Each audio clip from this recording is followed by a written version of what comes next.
Once upon a time, in the secluded hills of Tibet, there resided a woman named Lhamo. She was neither a doctor nor a scientist, but was renowned far and wide for her extraordinary healing abilities. She didn't use medicine, herbs, or physical therapies.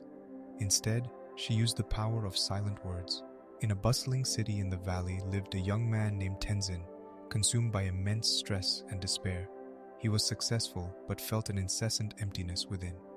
Despite every medical and psychological aid, his despair deepened. He heard about Lhamo and, as a last resort, decided to climb the hills, seeking her help. As Tenzin met Lhamo, he was welcomed by her warm, compassionate eyes. He poured out his worries, his stress, his deep-seated pain. Lhamo listened, her eyes closed, a serene smile on her face.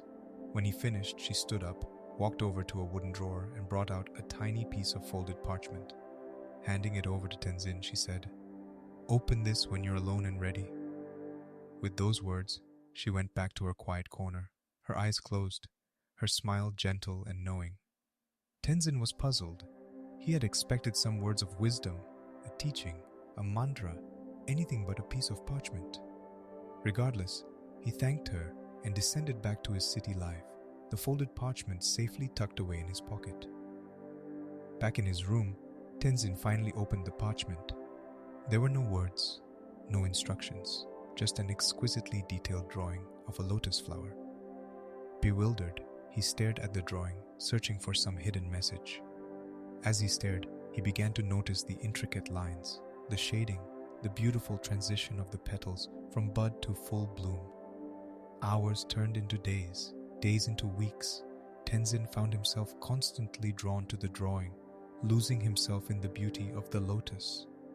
In its simplicity, he found complexity. In its silence, he found words, and in its stillness, he found movement.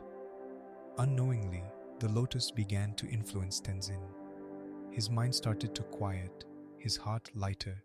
His life seemed less about stress and more about appreciating the simple beauty of existence. He was healing, not with loud declarations, but with the silent words of a simple lotus flower.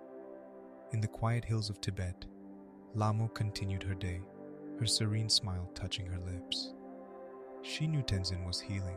She knew he had found the silent words that spoke volumes, just like she knew everyone could heal if they listened to the quiet yet powerful language of the universe. And so, the story of Lhamo's spiritual healing echoes, reminding us that sometimes the most profound healing comes not from loud words, but from the silent messages lying in the simple and beautiful details of life.